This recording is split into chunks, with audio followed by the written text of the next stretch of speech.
What's up, 12? Thanks for joining us on the Winners Podcast. That's what we should call this show because the Hawks are NFC West Champs. We're so excited to have you with us for another fun Seahawks Collective show presented by Hog Media. And when Brian asked me to host this show in like July over the summer, nobody told me it came with a 14-win season so far.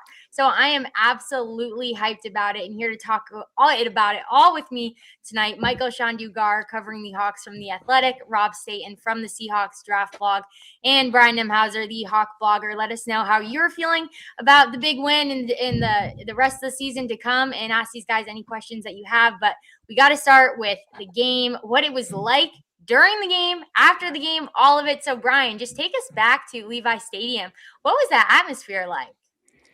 I gotta say, if I'm being honest, I was surprised is the wrong word because I was there last year and the Seahawks were playing the 49ers in a game that actually had playoff implications. The 49ers season hadn't fallen off a cliff yet. Christian McCaffrey had come back the week before. They'd beaten Tampa Bay, and the stadium was like half empty last year. And I was like, what? I thought this was the faithful is what they call themselves. And so I thought, like, week 18 for the number one seed, prime time, there is no way there's going to be a single empty seat in the house. There were empty seats throughout the house. Like, it wasn't empty. It wasn't as empty as last year. But, I mean, come on. Like, what game are you waiting for if you're not going to see this one? So I didn't think it was the best showing by 49ers fans, but that shouldn't be a surprise to folks that actually pay attention to what kinds of fans they are. But the actual experience of watching the Seahawks just suck the life out of that stadium was really special because we've all seen what Brock Purdy and Kyle Shanahan and that whole crew has been doing to every single team the last few weeks. Everyone was convinced because the NFL is obsessed with offensive play and they tend to dismiss defensive play that the 49ers are going to come in here and do what they always do. And the Seahawks were the little brother. Talk about there's a team that got sunned in this game and it was not the Seahawks. So I think you walk out of that game and you look at now collectively, people are going to say, Trent Williams was missing and, Ricky Pearsall didn't play. Trent Williams played in the first week. Ricky Pearsall played in the first week. They needed a touchdown at the very end of that game to get 17 points. That's the most points that Kyle Shanahan and Brock Purdy have scored against Mike Macdonald's defense since Mike Macdonald actually got his defense together in Seattle last year. So I think it was a pretty tectonic game for this division. I think Mike Macdonald has clearly stepped above Kyle Shanahan in this division among the coaching order. Well, certainly exciting to be on the other side of it as the away fan, I'm sure, in that stadium for you, Brian. But Mike, I'd love to ask you just about the locker room and that environment. I mean, it looked like a pretty awesome celebration. What did you see in there? It was the whole day felt like just contrasting against previous trips to Levi's. I was there in 2022 where I'm pretty sure they didn't score on offense in that game. I think Mike Jack ran back a block PAT or a field goal was their only touchdown. And then you could just kind of just feel them catching up. To the Niners. And like Brian mentioned, they won last year. This year they win pretty convincingly. So that game last year wasn't going super great until Bosa got hurt. And then, you contrasting the locker rooms too. I remember in 2023 when they smoked cigars after beating Arizona, and it was just weird. In there it was like half the room was smoking cigars, and then like half the room was like, why are we smoking cigars again? And the thing about cigars is, typically when they come out, there's a consensus that they're warranted, and if there's not, it's super awkward, which it was in the Arizona locker room a couple of years ago. And then this, in contrast to that, was incredible. It was very obvious that they were warranted. If they had champagne in there, that'd be warranted. It just felt like real triumph, and it felt earned. And having been in that Arizona locker room in 2023, I could just feel that right away. I actually went up to Julian Love and I was like, "Did you bring cigars again?" And he laughed. He was like, "No." He's like, "I'm not doing that again." But yeah, it was cool to be in there in that scene and see all the guys celebrate. See guys like turned up in ways they hadn't seen because they're happy in there after a win. But some guys were just like, "Oh my god!" I was like, "You dance?" I did not know. Like Jackson was in there. Yeah, dancing. so I was gonna say, who's one of the guys? Yeah, Jackson's a pretty subdued guy. He can have 160 yards or something like that. You can go in the locker room. He's just like, all right, let me shower, dap up some guys, and go do my press conference with my cowboy hat and my sunglasses on. And in there, he was just bouncing around like a kid in Chuck E. Cheese, just celebrate with everybody, selfies, posing for photos, just stuff I never see Jax do. So you can just kind of feel the gravity of the magnitude of the win, I should say. That was pretty cool. Again, particularly compared to 2023 when it looked the same when guys were about to go to Cancun. It just this time felt like a real worthy celebration. You know what? I just got to jump and add is when I walked in the locker room at first to see Leonard Williams, and I think it was Bryce Cable do shadow boxing. I was like, it was such a weird thing to see them doing, like another like competition. You playing a game in the locker room after this, and it was kind of surreal, to see this group. And then like the night before, I had talked about this with Mr. Pearson, so I cleared it, so it's okay to mention. But I walk into the team hotel and there's Jake Bobo and JSN playing chess in the lobby. And then they're replaced with Jalen Sundell, or Drake Thomas played Jake Bobo after that. And then Jalen Sundell and I think Bryce Cable were playing chess. Or no, I think those Mason Richmond maybe. But like the vibe of the team was like from that quiet chess playing lobby to then them turning it up in the locker room. It was pretty cool to see the transition. I love it. That's some good intel. And now that we know a little bit more about how the Hawks celebrated in the locker room, Rob, I know we talked about it last week, how you were going to celebrate. So how did you celebrate this win? Well, as I mentioned, though, it was quite a crazy night and morning for me. So obviously they won. The game was kind of in hand, even though they tried to make it a little bit more stressful than it needed to be. It could have been 35-3, ended up being 13. But so they won. I was going to do a half-hour stream. I did an hour because it was such a comprehensive pasting. And then went to bed. I had 2.5 hours sleep, woke up, drove to the stadium to go to work to commentate on the soccer game I was covering. The road was already shut to get to the stadium. They shut it so the fans can walk around. So that was disappointing. I had to drive back to the office to walk to the stadium, which is not too far, but it's still a pain in the arse. And then I got into the office to be told that the game was off because of a frozen pitch. So I could have just stayed in bed. I could have had 12 hours sleep, not 2.5 hours sleep. So I went home and just watched the highlights of the game again. So, and that was, I suppose you could say that was my celebration, but it was a great win. And I think that was the kind of performance really a lot of us wanted to see, wasn't it? So that we can believe, you know what, that we've seen number one seeds in the past. I keep thinking back to the Titans a few years ago. I think they had a 14-win season and then they lost in the divisional round when Mike Vrabel was there and Ryan Tannehill was the quarterback. And, you kind of think, well, could something like that happen? With the way that they played on Saturday, it gives you real belief that they can win 2 home games now and not just have a great regular season, but actually get to the Super Bowl. Yeah, and just mentioning the 1 seed, obviously the Super Bowl runs through Seattle now. And so, Brian, when you just think about the impact of having the 1 seed, what does the significance mean to you? Well, there's kind of this truism with Seattle, which is they've never lost a divisional playoff game at home. They've never lost an NFC championship game at home. It's never happened. So I do think it's pretty important. And I think the thing that is beyond having it as a home game is getting this week off, because there's a lot of great players on this team. You can't be 14-3 and the number 1 seed with having a lot of great players. But I think the engine of this team, the thing that makes it truly elite, is the defensive line play, and specifically the defensive tackles, but also the edges. And you want Leonard Williams, Byron Murphy, Jaron Reed with a full tank of gas. And when they play great ball, I think you can basically simplify the Seahawks down to, everyone talks about Sam Darnold, and I get it. If Leonard Williams plays a great game, the Seahawks are going to win. Like, if he wrecks the other team, the Seahawks are going to win. And I thought one of the things that happened in this game, everyone talked about the defensive performance in general, but it was one of the best rush plans and executions of a rush plan I've seen the Seahawks execute in the 2 years with Mike McDonald. They treated Brock Purdy like a scrambling quarterback. They kept him in the pocket. They crushed the pocket. And you need that every single week. So the fact that they only need to do that twice to get to the Super Bowl and that they will get a week off to recuperate. I think that's huge. And not to mention the fact that when Mike Macdonald gets an extra week to prep, good things tend to happen. The 49ers win last year in Levi Stadium happened after a bye week. The blowout in Washington this year against the Commanders came after a bye week. And I just implicitly trust Mike Macdonald's going to use this time to gain a real advantage. So, I think it's a huge, huge deal.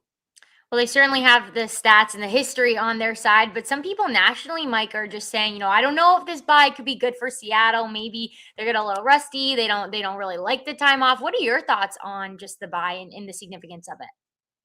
I'm big on whether it's the preseason or the playoffs, rest over everything. I applaud all the coaches who made that decision, even with seeding on the line elsewhere around the league. Especially sometimes you just got to read your team too. An example of that would be Jim Harbaugh. Justin Herbert's been getting beat to hell all year. They had seeding on the line. He said, what's more important than seeding is having Justin Herbert healthy, and so he sat his guys and they dropped in the seeding. I think, they're the 7 now. So they dropped. So same thing with Philly. I think they rested Hurts, AJ, and some other guys. So yeah, I'm always about rest because football's so violent and every team is violent because inherently that's how the game goes. But look at how the Seahawks play. It hurts. It hurts to be the one delivering the hit or receiving the hit. So I think those guys needed a break. To piggyback on Brian's point, some of those guys he mentioned are also old.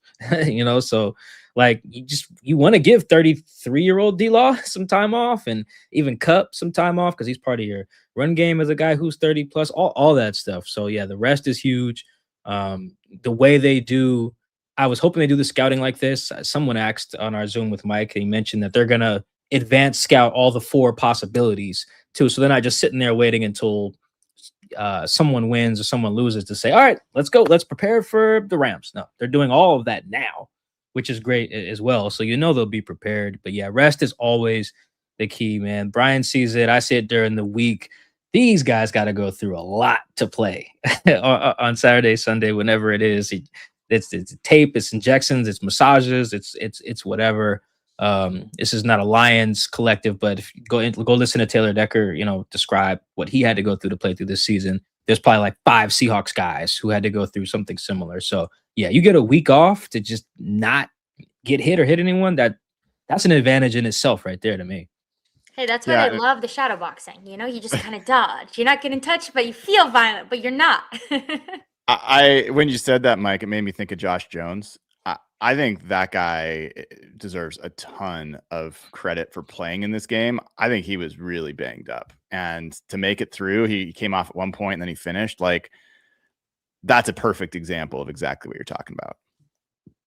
Yeah, that's what you need, right? You need guys to play when you don't feel great in order to win big games like that and step up. And you've seen it throughout the entire season with the defense and Mike McDonald's ready squad. But let's start with the defense because they put the world on notice of who they are. They're calling themselves the dark side. And let me just say, I'm pretty sure that this show was one of the first shows talking about naming this defense. So, Rob, I'll just start with you. When you think back to that defensive performance, what stood out to you? I think just the defensive line again. You remember what the Niners used to do to Seattle when they had DeVarius Butler and Eric Armstead and, great depth up front. And it used to be very difficult to play them. And you would often go into the games against the 49ers. Yeah, you'd fear Kyle Shanahan and you knew they would be able to score points, move the football, but you just knew that you were probably going to lose the battle in the trenches before the game had even started. It was going to be like, how do you win this game while not winning in the trenches? Because they were going to do that. And then on the other side of the ball, they'd obviously have Trent Williams as well. So it was a tall order. And then, watching that game, the thing that stuck out to me was just how physically dominant they were up front. I mean, for Christian McCaffrey I can't remember the last time I saw Christian McCaffrey look that ineffective in a game. They just completely shut him down. Going into it, I was thinking, God, they've got so many injuries, but look how many players they've still got. Like Brock Purdy's playing ever so well. They could win a game purely through Christian McCaffrey. Like I've always said with him, he's not the same type of player as Marshawn, but Marshawn could win you a game on his own. Christian McCaffrey can win you a game on his own. And they just never gave him an opportunity to do that. Brock Purdy you just watch him. What was it? Something ridiculous, like 15 touchdowns in his last 3 games or something. Like he was in such good form and he had no time. He was absolutely leveled at the end of that game. He's going to be sore even now. It's a few days on from Saturday. So I think it's that stood out for me. But just across the board, the trenches play, I that's what I've wanted to see for a long time, is to see Seattle beat up a team and just bully a team in the trenches. And they did that on the defensive line. And that final drive in the fourth quarter, where they just ran it down their throat. I mean, we'll not talk maybe so much about that throw that nearly got intercepted, because I don't know why they called that play. But they took away San Francisco's soul. The Niners players in that drive were saying, "Get me off this field and get me in a hot bath and get me to bed. I don't want to play anymore." And I think I remember a quote quite early in the season. I don't know where I heard it. I don't know what it was on. I think Mike McDonald said something like, "We want the opponent to lose their love of playing football." And at the end of that game, you could see the love of football oozing out of the Niners players. They wanted to go and get off that field as quickly as possible. Well, there certainly is a chance that the Seahawks could see the Niners again. And so you hope they have lost that love for football if that does happen. But Rob, you mentioned Christian McCaffrey, and the guy who had probably the play of the game on Christian McCaffrey, Drake Thomas, intercepted the bobbled pass from him that really got tipped by Boye Mafe. Right? So just to start with the impact that had on the line of scrimmage. But I'd love to know from you, Mike, for people who maybe don't know all the things about Drake Thomas, why should they not be surprised that he would come up with this play? I mean, that's what Mike McDonald's defense does. Anybody can generate a big negative splash play. I think I mentioned that in my game story after. Look at the guys who had some of them. I think they have 3 Pro Bowlers on the defense. Yeah, Spoon, Leo, and D-Law. And go look at some of their biggest plays. Go look at the guys who had TFLs. I think it was Nick and Reek had TFLs. Go look at the guy who had the turnover. Well, that's Drake Thomas. Go look at the guy who led him in QB hits. That was Derek Hall. None of the guys that other people from other markets or fan bases would know. And that's Mike McDonald's defense. Anybody on any given day can be the guy. We've had so many different dudes come up to have their podium game, quote unquote, from Kobe to Reek and Spoon, and Tyrese Knight has had a podium game. The only person he probably hasn't is Boye. That's it. It really is impressive how each game it can be someone else. Whereas some of those previous iterations, like even the Niners, for instance, when they were really whipping on the Seahawks, it was like, all right, we got to worry about Fred. You got to worry about Bosa. You got to worry about even Hufanga was really good. Sometimes they had a corner that was really stout, like Charvarius in recent years. The Seahawks, I don't want to say they don't have that, because they have blue chip players, but their floor is higher, because the Seahawks 11th guy is on defense is better than any other defense's 11th guy, maybe short of Houston. And that's why this team is so good. There's nowhere to go, I think even that 2019 team that went to Green Bay, they had mostly good players, but their 10th and 11th guys could get picked on. And they absolutely did by Matt LaFleur in that game. You can't really pick on anybody on this defense. You can't just run it at a soft edge player or throw it over a questionable cornerback.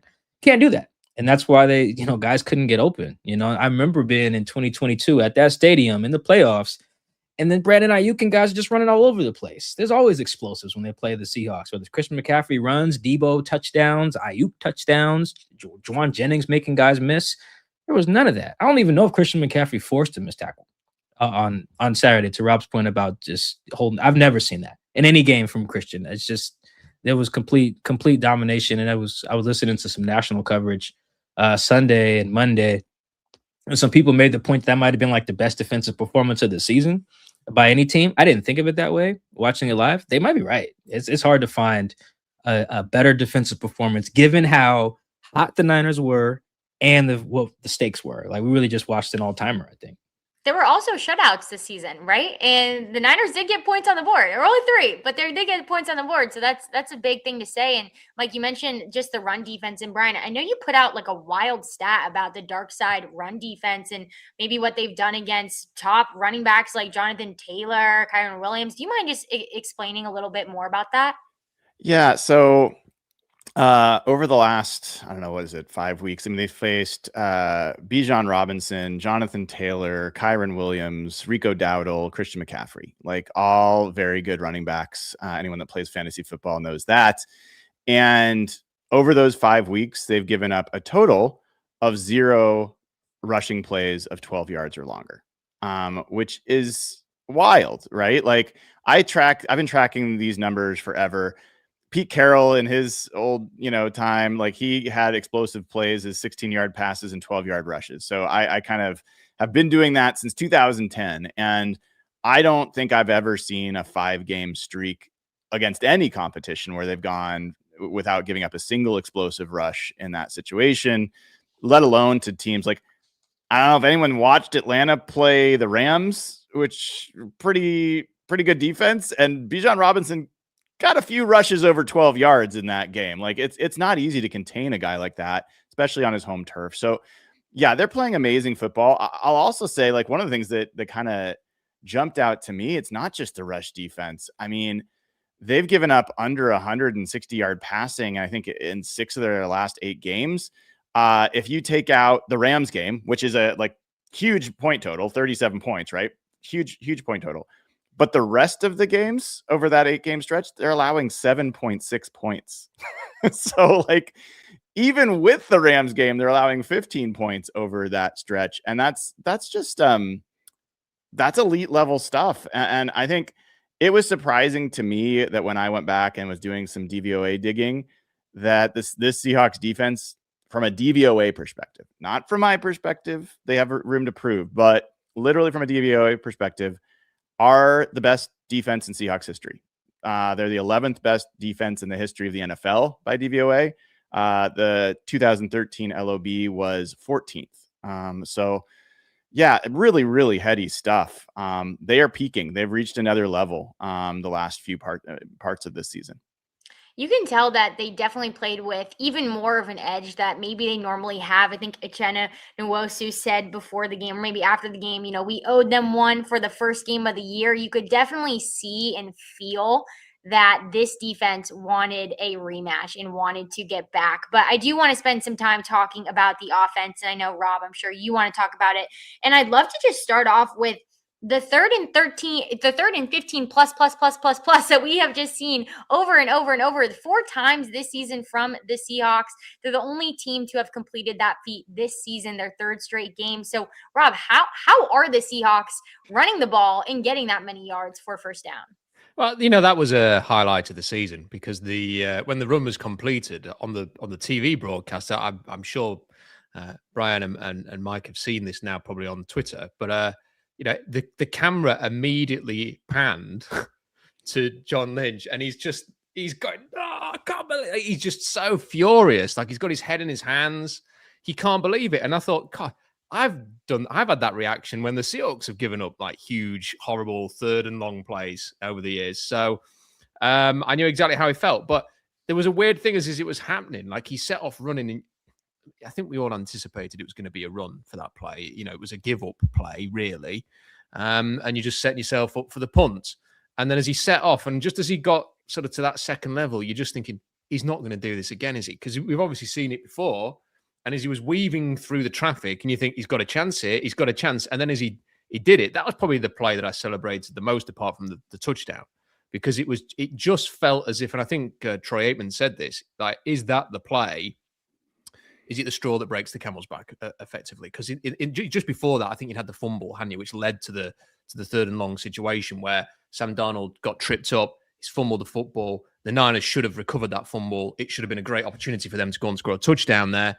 The Seahawks get a bit of fumble luck and then get that play. And from there on in, it just felt like it was going to be their day. I think the Niners' big drive followed that. I'm trying to remember, with the interception finished off the end, but that was the only drive they had in the whole game. And it was a complete performance, wasn't it? It's the only thing that it just didn't say, the scoreline didn't say 30, it said 13. Mike, I'm interested. Do you think the Seahawks can pull off another one of those this season? I'm not sure, but what's interesting is now that it's on tape, that's what Mike McDonald likes to say a lot. It's on tape. So one of the reasons that teams can kind of get those run on them, those long runs on 3rd and whatever, is because you usually go dime. You put 6 DBs out there, you're dropping back into some 2 deep zones, or you're just preparing for the pass, and all you need is like one lineman to catch one guy who weighs under 210 pounds slipping, and next thing you know, you got a chance to break a 16-yard run on 3rd and 15. Now, if you're a DC and you got to play the Seahawks, you're like, oh, damn, okay, so we got them in 3rd and 14, but now what personnel do we put out there? We keep our heavies on there, if we're that type of team. Teams don't have a Nick Eamon-Warry who would solve that problem if they were playing the Seahawks. No teams have a Nick Eamon-Warry. Come on, no teams have a Nick Eamon-Warry. Yeah, that's a luxury there. So the Seahawks would never have to worry about that because they have Nick. The other teams don't. So now what do? Now it's like, do we stay in nickel? Do we go in dime? We stay heavy in our base. Now it's teams just have to think about it. And it's just one more thing you got to spend time on, in the week because they've put it on tape. Because now if you don't adjust to it and they do it again, now your coach is, assuming he's not the DC, is just screaming at you in the headset like, why do we allow a run on 3rd and 13 or whatever? So I just think that's the advantage. Honestly, no matter who they play, they're going to have like a separate within their 3rd down preparation for the week is, all right, how are we going to handle 3rd and 13 or whatever when they put Zach in the gun next to Sam or Ken in the gun next to Sam? All right, what are they going to do? They're going to run. They're going to throw a screen. That's cool. It's just another way to dictate terms to the opposition, which the Seahawks they're very clearly doing on defense in a way that's magnificent. They haven't been doing it as much on offense, but they did it on Saturday, one by just putting Robbie Oots in there and going under center and just like daring guys whose number started with single digit to come in the box. And then also by like, all right, we'll run it on 3rd and 15 and get it too. So I've been low on the run game most of the year, but I actually feel real in terms of a unit improvement. That's this is the best I felt about the run game quite literally all season. They're in a groove right now. Brian, where do you stand on the run game as of right now? I'm so happy about it, AB. I am I'm kind of old school. I'm old, period. Let's just say that. But I like defensive oriented football. I like physical, tough football. And I think that a run game paired with an elite defense is one of my favorite brands of football. And if you add explosive passing to it, chef's kiss. Like that's the football team I want. Guess what? That's the football team we've got. And there's been this kind of slow erosion of the explosive passing game because why? Because teams started realizing that they were matching the Seahawks heavy personnel when they put 2 tight ends out there or a fullback and a tight end, that the Seahawks were clowning them with explosive plays. Like bringing in extra people into the box was not a good idea. Well, that has kind of stymied the Seahawks a little bit. They're not getting the explosives quite as much, but now the run game has started to pick up to the point where this was a game where you could not, as a defensive coordinator, say, we're just going to sit back and take away explosives. They had to, and started to bring down extra defenders to try to take away the run. So what's next? The explosive passes will come back. So like they've got them in a blender now, because they've created a factor that they haven't had 3 straight 160 plus yard rushing games since 2021. For people that remember those days, that was the Jake Curhan might be a good run blocker and Rashad Penny is going to be a great, running back. Those were those days. But now you've got a situation where defenses cannot just commit to one thing. And that's going to give Clint Kubiak an opportunity to set people up. And look, I think anybody, including the Rams, that come in here are going to have their hands full, not just with the Seahawks defense, but with the Seahawks offense. Yeah, and a quote that I love from Mike McDonald, to your point, Brian, just about how impressive this run game has been even more recently, is he shouted out saying, my favorite part of that canine massive 3rd down run was seeing JSN and Bobo celebrate together and just be like so fired up about the success that they had on the run play. Neither guy caught the ball. Neither guy made like a big play statistically that you'll see, but they were so fired up that they did their job in that moment and helped K9 succeed on a run play. I think that's, it's also a testament to the culture of that team when you don't have divas in the wide receiver room who are willing to do the dirty work and help the rest of your team thrive so that you can be more explosive in the passing game. And last time I checked, the Seahawks still do have the number one wide receiver in the league in JSN. So they should be fine on the explosive passing front. But I do want to talk about the quarterback because there was a moment after the game where Zach Charbonnet is being interviewed by SVP, and he basically brought up the narrative surrounding Sam Darnold and, what does this win mean to him and everything that's been going on. And Charbonnet basically said, huh? He basically said, I did not understand his question because they're not worried about that. And, Darnold did have a turnover-free performance. He was extremely efficient.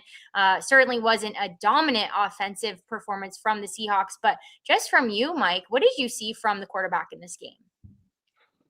I would hope that this is the example that Sam needs to just see. Hey, man, if I just go out there and just don't screw it up, the rest of the team is really, really great.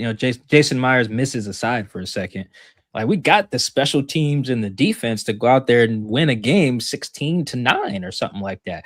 Ernest Jones, I think it was after the Carolina game, was like, we don't care what the defense is, or excuse me, what the offense is doing. He said, if the score is 3-0, we should win the game 3-0.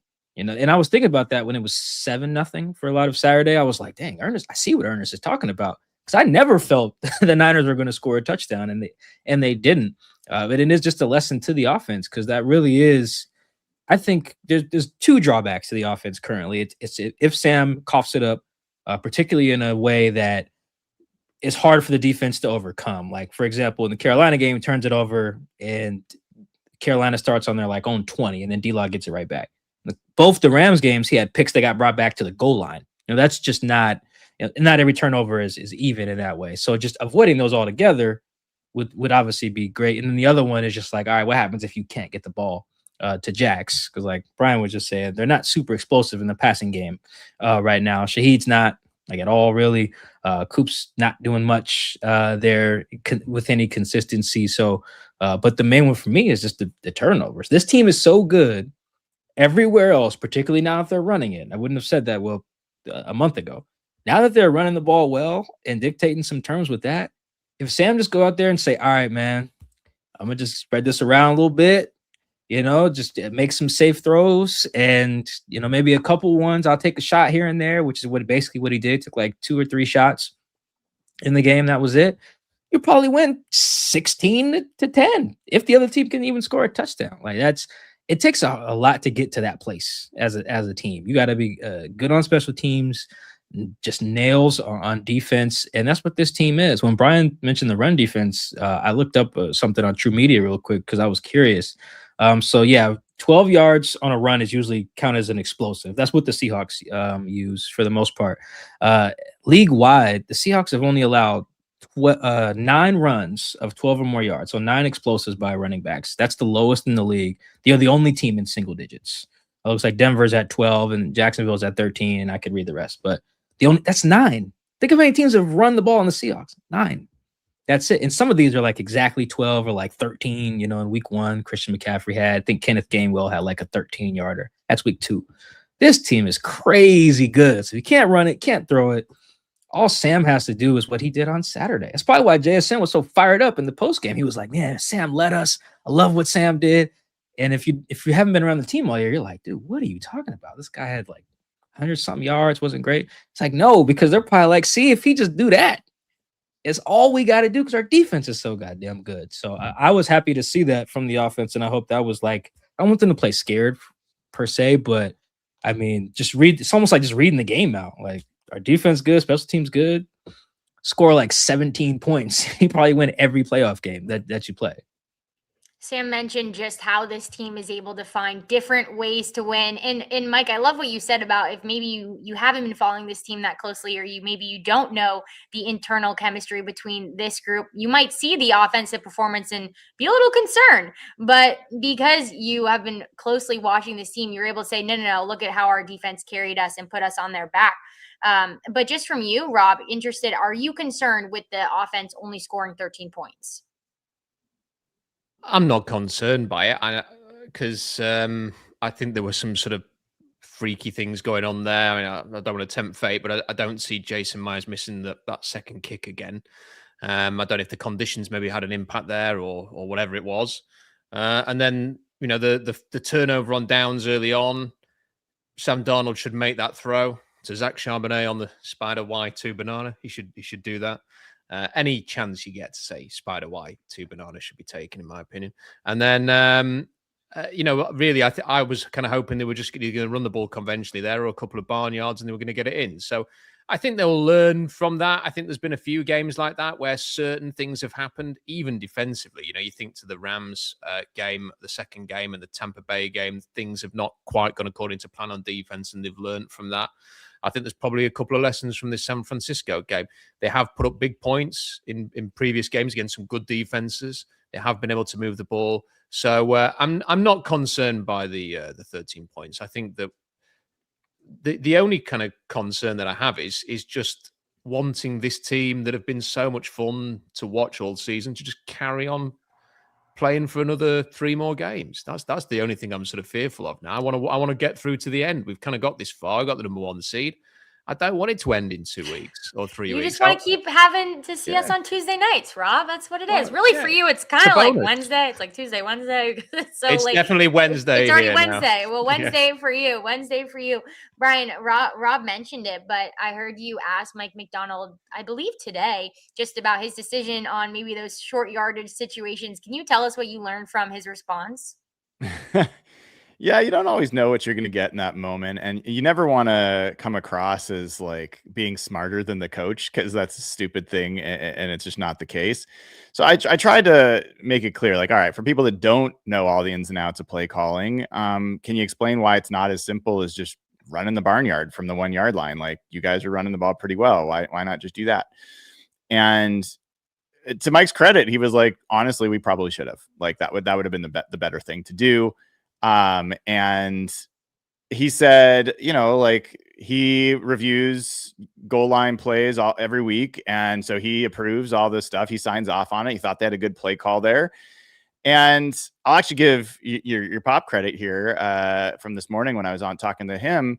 He was like, there's a legitimate reason to do this against a team like San Francisco that is not a good run defense team, where you can run it in, just to put it on film, so that when you face a Philadelphia or a Rams team that is a good defense, that they have that in the back of their heads that might keep them off of the run that you're going to call in those situations. I think that's a valid point.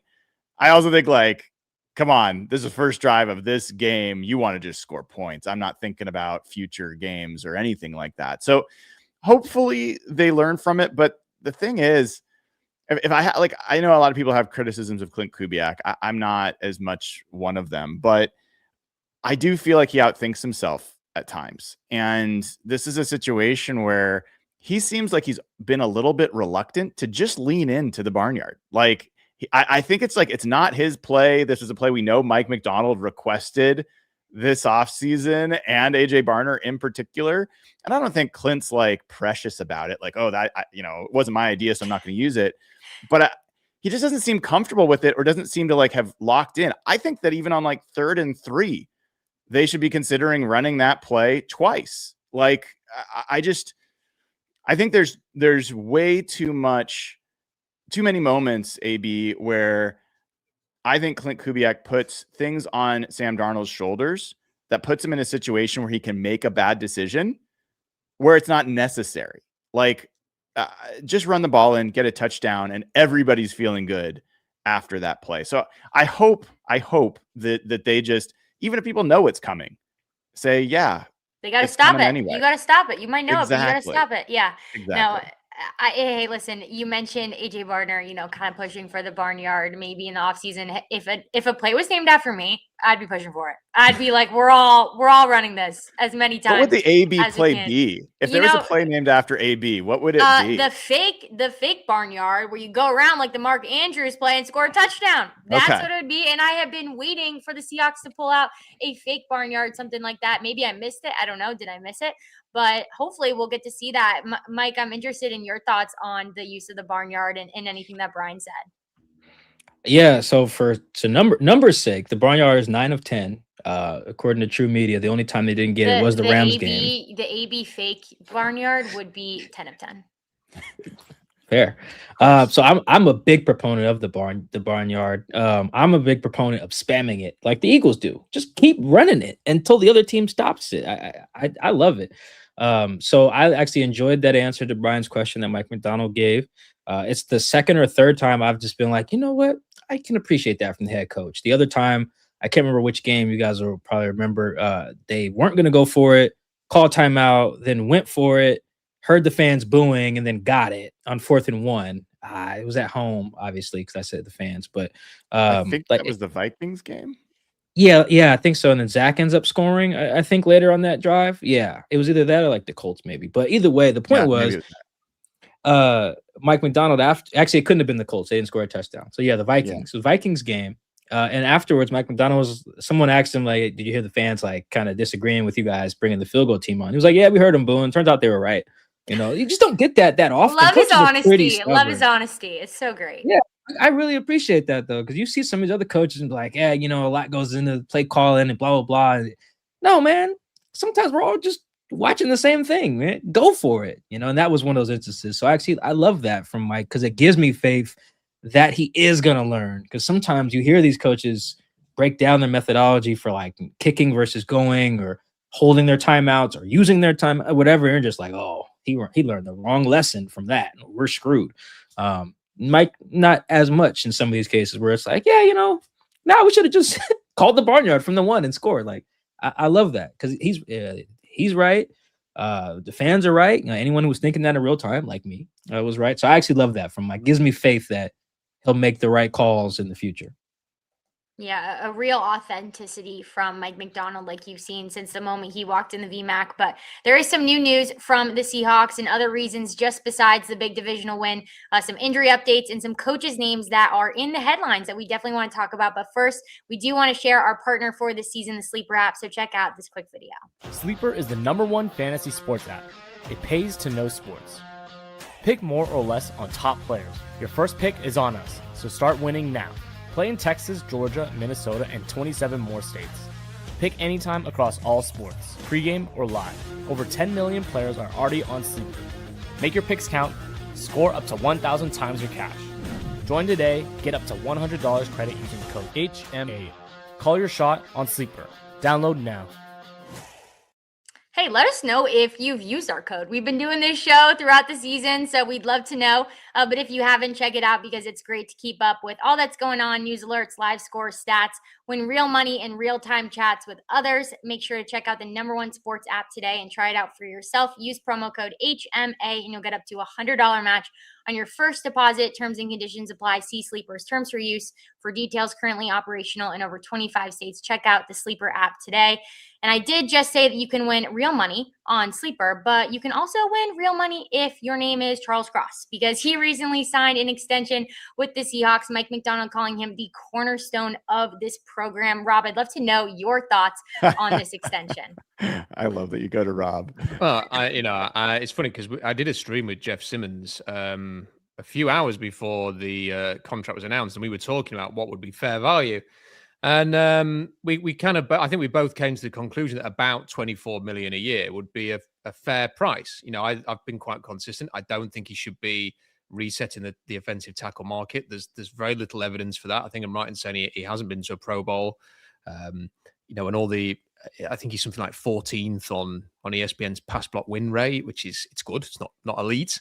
All the other things we've talked about. So I didn't think he should reset the market, but I appreciate that there is something to be said for consistency on the offensive line, and he's 25 years old, and as well as Josh Jones has played, I don't think he's the future at left tackle. I think it's great to have him.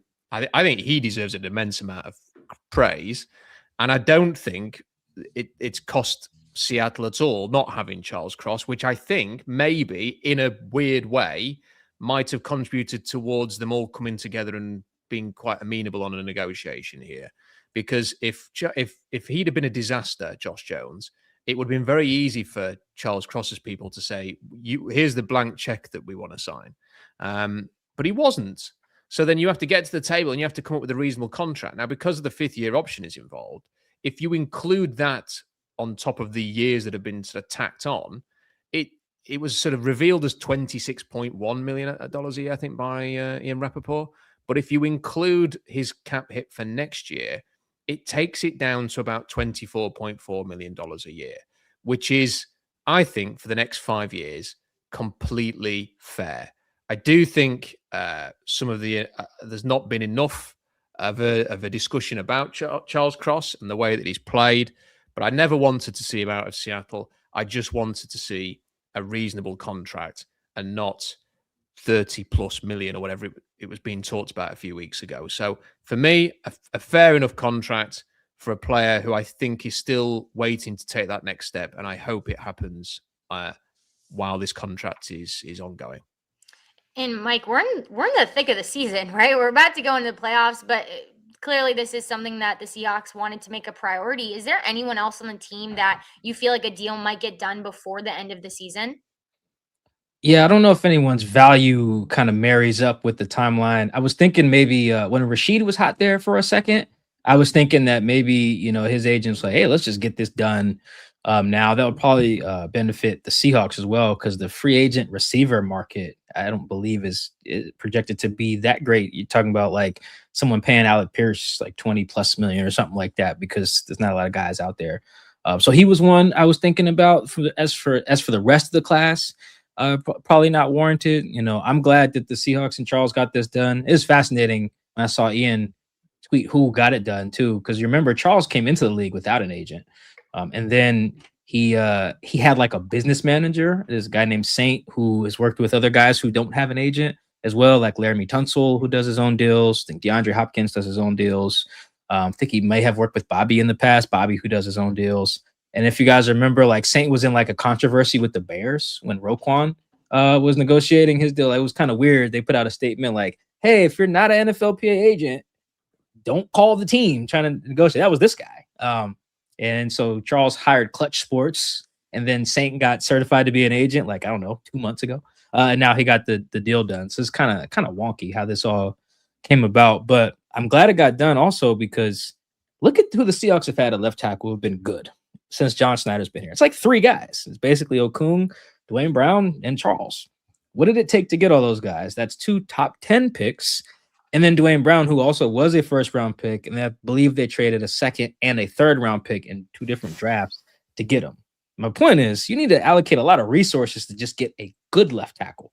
That's it. Like, not even all-pro, Pro Bowl, just to get a good one, you got to allocate a lot of resources. So I think it was a no-brainer to lock him up for as long as humanly possible. This franchise knows as well as any how tough it is to just get like serviceable left tackle play, and I think while Josh has played fine in his replacing Charles, what stands out is how often they're comfortable leaving Charles just on an island. Like, all right, let's slide the protection to the right. 67, you got such and such. Let it rock, compared to like the game-winning touchdown or 2-point conversion in overtime against the Rams, right? They were like, okay, Josh, we'll give you some help. Like, he got chip help, and it worked out. You can win both ways, but there's just a difference. The guy you pay 26 mil, you'd probably just let him handle Jared Verse. The backup, you say, all right, here's some help, So credit to Kubiak for, knowing his personnel. But I think that's where Charles's value is. Just you can trust him a little bit more alone. And in this league, that's worth $104 million or whatever he got. Well, I'm sure Sam Darnold and Sam Darnold's family is also very happy about it, because that's who's going to protect this guy for the long haul. But also some big news for the Seahawks coaching staff. Their OC, Clint Kubiak, has been requested by multiple teams: Falcons, Giants, Cardinals, Ravens, probably more that we don't know about, and also their DC, AD. So, Brian, just would love for you to share your thoughts on this. And if we'll see, maybe we'll just start with Clint Kubiak next season. Yeah, definitely we'll get to that. Real quick on the last topic, one name that I would keep an eye on, at least I'm curious about for an extension. They just passed on Monday the new year transaction point where NFL teams can start negotiating with their 2023 draft picks. So that would be Devin Witherspoon, JSN, Derek Hall would be some names. Zach Charbonnet. I think Derek Hall would be a very savvy extension right now. He has not had a big year statistically. I think he's been really, really good though, and very valuable. And I have no doubt that they want him on this team long term. you probably are going to get your best If value. your GM's wearing his jersey, I think they like. I think they like you. Those things Good are point. tight, man. They're meant to Yes. be snug, right? Yes. You know. And you know, just between us friends, the jerseys also don't show you know, sweat the same way other shirts do. So you might want to stick with jerseys a little bit more often. Hey, we'd rather have that than. Yes. Hey, I was Yes. loving it. It was cinematic. Great job to the producers of the game for pulling off that show. For Yes. us. Yeah. So I think Derek Hall would be a guy I would be trying to sign right now. But that aside, Clint Kubiak, you know, this has been a long-standing debate among folks in the media, among fans about like, oh my gosh, is Clint Kubiak going to be good? Oh my God, he's so good. Are we going to be able to keep him? Oh my God, he's so bad. Do we want to keep him? Like, and then, you know, is he really a guy that can lead a team? Does he have the personality to do it? Well, a lot of teams in the NFL seem interested to find out because a bunch of them have requested a chance to interview him, including a team within the division, Arizona. That would be really wild to have Clint go up against the Seahawks twice a year. But, you know, look, I think Clint Kubiak's a really good offensive coordinator. I think he's smart. I think he's a good human being. I think that, you know, his integrity is high. His work ethic is high. I think that he grew up around not just football, but NFL football. So I think anything's going to phase him in that part of the job. I think the question, if I'm hiring and I'm like evaluating my head coach, is like, is this a guy that's going to be able to lead an entire room of men? Like, is he going to be able to lead men through thick and thin? Because he's not the most dynamic personality. I think he'd even admit he's not the most dynamic personality. I think, you know, if people remember Jason Garrett or his dad, Gary Kubiak, like those are the kind of guys that he reminds me of. And I don't know that those guys always make great head coaches. Now, you might look at a guy like Kellen Moore, who I think is similar kind of in that way. And I think he's had a really nice season in New Orleans. So I think there's some teams that, like, I think New York would make sense with Jackson Dart. I think Jackson Dart and Cam Scadaboo and Malik Neighbors, like that whole thing is a good thought. Atlanta, to me, that would be an odd fit because I don't think Michael Penix is a under center play action kind of quarterback. He is like, Atlanta was way off outlier in terms of pistol usage when Michael Penix was in. So they basically would have to remake the quarterback. And I wouldn't want that if I was the coach to jump in there. And then I think there's a wild card here, AB, which is I'm not sure that Clint Kubiak wants to take one of these jobs. Like he definitely might, because he knows like you got to strike while the iron's hot, but he's never had a chance to be in the same place 2 years in a row, work with the same players 2 years in a row, keep his family someplace 2 years in a row. And we saw Ben Johnson turn down head coaches' jobs because he wanted to come back and try to win a Super Bowl. I also would say if you really want to keep the Seahawks to keep their coordinators, win a Super Bowl, because not many owners or GMs are willing to hold their water all the way through the Super Bowl to make a hire. So, you know, we saw that with Dan Quinn, where he was basically waited another year to get a head coaching job with the Seahawks because the Seahawks went and won the Super Bowl in 2013. I will say it was bittersweet's the wrong word, but when I saw Kubiak's name trending in the coaching search, it was kind of like, no, but that's great that people want him, but no, right? And so just quickly from Mike and Robin, we'll say save the playoff picture for next week when we know the opponent. I'd love to know your thoughts on this potential move for Kubiak. Oh, sorry, Mike. Well, I think that there's a lot of jobs open, so I think it increases the likelihood. Well, there's 7 open right now, and it could be more if like the Packers get done with LaFleur, or you know, they probably won't fire Mike Tomlin, but who knows with Todd Bowles or Mike McDaniel in Tampa and Miami. So I think that increases the likelihood that someone will wait, especially if he's coordinating the Super Bowl offense. You know, just because it's a numbers game. What's interesting about Kubiak versus some of these other guys who would be like first time head coaches is like, I would trust Kubiak if I was an owner to fill out a staff between his dad's connections and his own. He's been with a lot of different people. He can make a lot of different phone calls versus someone like Mike McDonald, who had only worked for the Harbaugh brothers. So it's like, can you fill out a staff? And look at the struggles he had doing that on offense. I think Kubiak would be able to pick up the phone, get a lot of guys to come with him wherever he goes. He'd probably take Dennison and Justin Outen with him from this staff, I would imagine too, which is notable. So I don't know if he'd be a good head coach or not, but I could see him being more attractive than some of these other coaches who are defensive minded. That's a lot of the pool too. And then the fact that he can fill out a staff, which is another huge part of hiring a guy that sometimes can get under discussed. Like, who can you bring with you? You're only one dude. We need like 20 coaches. So I think if they keep making a run and all these jobs stay open, I could see him being gone.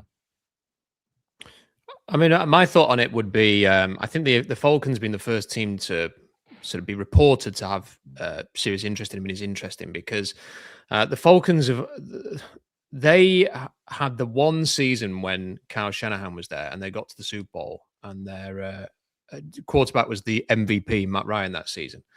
And they should have won that Super Bowl. The year after they had a 10-win season, and hey, they haven't. Careful! I'm in Boston. Don't say that too loud. Do not say that too loud, Rob. Okay, you're lucky I have a headphone in. Well, it was a remarkable game. And then the year after they had a 10-win season, they haven't had a winning season since. And part of me wonders whether Arthur Blank just looks at his team and sees all these offensive weapons and thinks, I need to go back to what worked before. And he's presumably not going to be able to get Kyle Shanahan. So getting one of his lieutenants who's just led or former lieutenants who's just led a top 10 offense would make a degree of sense. I don't know what they're going to do at the quarterback position there. There's been a report recently that says, I think that Kirk Cousins could potentially be a free agent now. They tweaked his contract so that he can move on. But if you hire a Kubiak, maybe you keep him around because that's the kind of system that he would run. Kirk Cousins, that is. And you maybe sort of go in that direction. I think it makes an awful lot of sense for them, especially moving on from a defensive-minded coach to do that. So that's the team that worries me the most. And I had to say, I just had a look now. I mean, I don't know how accurate this is. I don't think these numbers are public, but the average salary for an offensive coordinator in the NFL apparently is around $1 million a year. And the average salary for a head coach is between 6.6 million and 8 million a year. And even if you've moved around a lot, that is a significant difference. I think, and there are obviously teams where someone like Clint Kubiak would do what Ben Johnson did. I don't think the Cleveland Browns would be a good place to go. I don't think the Las Vegas Raiders would be a good place to go. The Atlanta Falcons, I would suggest, would be a good place to go. They have some good young players. And I imagine living in that part of the world might be quite appealing. So I do think that would be tempting. I really hope that they can keep this staff together, though, because, I mean, I've had a quick look at the alternative offensive coordinators out there. It is not an extensive list. I think I'm perhaps, this is how desperate it might be, keeping my fingers crossed that the Dolphins, who have been absolutely desperate to have a Harbaugh brother be their head coach for years and years and years because of the Michigan connection to ownership there, they sound like the team that has got a head coach and is trying to appoint Harbaugh, who's just been fired by the Ravens, before they actually fire their own head coach. And Mike McDaniel, whatever anybody thinks about him, is a zone blocking Shanahan disciple. So that would be a potential ready-made replacement, because the fear for me is you lose Kubiak having set everything up to be zone blocking and that kind of system, and then you don't have a zone blocker within that system who can easily replace him unless you hire from within. But there's no guarantee that when you hire from within, you're going to get what you've just lost. I just jump in real quick. Two things. One, I think people are jumping to the conclusion that the whole staff would jump with Kubiak, and it might, but like, it's not just John Benton. Like, it's Rick Dennison, Justin Outen. Like, there's a bunch of guys. Like, there's a bunch of guys coaching the offensive line. Is one of them going to potentially stay? I think they might. I also would say that Jake Peets has been a guy that's been with Mike Macdonald for a couple of years now, and I know they think highly of. Like, he's had a chance to kind of come up with this. That's a possibility. And then the other piece of this is Sean McVay, right, has had this happen over and over and over again on the defensive side. Also with his offensive coaches, they keep getting plucked, and he keeps hiring more good coaches. And that's part of what's made him so good. What about the fact that Mike McDonald's been called the defensive Sean McVay? I think that he has proven with his hiring, especially when given the chance to truly do a search, he's a pretty good judge of what he wants and of who to get. So this is not the Pete Carroll era where every coordinator they hire, you're like, is he related to you, or is he just doing something that like used to be good but is no longer good? Mike Macdonald's going to bring in good people over and over again. So I'm not as fearful about the losses here as I think a lot of folks are. But I'm also not convinced that they're going to lose either one of these guys. Can I just say, I mean, it's a fair point, but we have seen 2 offensive coordinator hires. One has worked.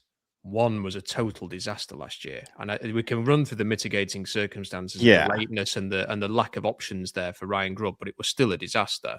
So I think I hope that maybe in years to come we can reflect on that kind of a track record. At the moment, the pure facts of it are 1 bad hire, 1 good hire. Yeah. I won't, due to time, I won't counter with all the reasons I think that they're very different circumstances, but it is true that is the fact. Well, there's no doubt that this conversation will come up later on a Seahawks Collective, but it will probably feel better if we're all celebrating a Lombardi trophy, right? So we hope that is the case if and when we do have to cross that bridge. But I'm sure you all have a big week coming up. So I'd love to know from you, Mike, what's on the docket for you this week? It's a normal pod schedule this week. We got our show. We're actually doing a mailbag dropping Wednesday, film dropping Friday. I got a John Snyder feature coming this week, and probably also at least one more player feature coming this week. So I've been busy. It's supposed to be a damn bye week, but lots coming from me on The Athletic and on our Seahawks man-to-man pod this week. No, we sleep when you're dead. Not on this show. That's what we like to say. Rob, what's coming up for you? Well, I have actually booked the next 3 days off work with the intention of doing a lot of draft work. I feel like I've got a lot I need to do. So I think in the middle of doing all of that work, an article will emerge. So that'll be on the blog at some point in the next 3 days. I like it. And I have to ask quickly, the Mickey Mouse mug that you're using, is that from your cruise, your Disney cruise? No, this is a mug that I got when I went to Euro Disney or Disneyland Paris many years ago. And when we went on the cruise, they were selling the mugs again. So my son insisted, because we both have one of these. It actually has an this is going to seem really sad. It has an R for Rob on the mug. So great. But he insisted on having an H for Henry, which is his name. So he has that in the house now as well. So we have 3 of these things in the house. I love it. Hey, 1 out of 10 for our US Disney goers. Is Euro Disney worth it? Oh yeah, it is. Yeah, it is. It's very different though. It's all. I mean, people don't want to know this. This is like, it's really compact. Like it's all in like one space. There's 3 parks in one space, so it's very different. All right, we do everything too big, basically, in the US, so that would make sense. Brian, what's coming up for you?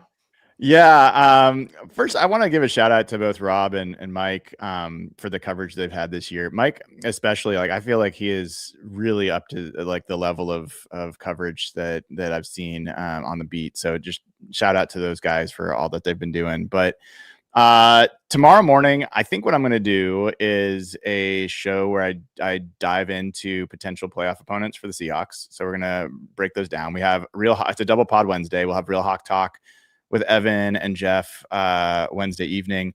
Thursday, bringing back an old friend. Robert Mays of the Athletic Football Show will join me Thursday morning, so we'll recap the season with him. And I've got some more good stuff percolating. I can't promise it'll all come together. Can't have Jeffrey D. Morgan on every week, but maybe we will. We'll see. So, lots of good stuff coming and enjoying. Oh, we'll also have locker room time, so I'll put up some locker room sound probably tomorrow and Thursday. I love it. And just to reiterate what you said, Brian, I love reading all of y'all's pieces. That's what I should say. I'm moving to Nashville, so maybe I should get my y'all going here. It's great, your coverage. You can be anywhere in the world and get some really great insight into the shadow boxing, the noises in the locker room, the draft coming up, or the not so great draft, as Rob is telling us. But definitely stay tuned with what these guys have coming on. But the Seahawks, they get to sit back and relax this weekend. Clearly not our Seahawks Collective team, but the Seahawks will get to study the opponent and further their chase for the Lombardi trophy this season. We'll see you next week as we gear up for who that matchup will be.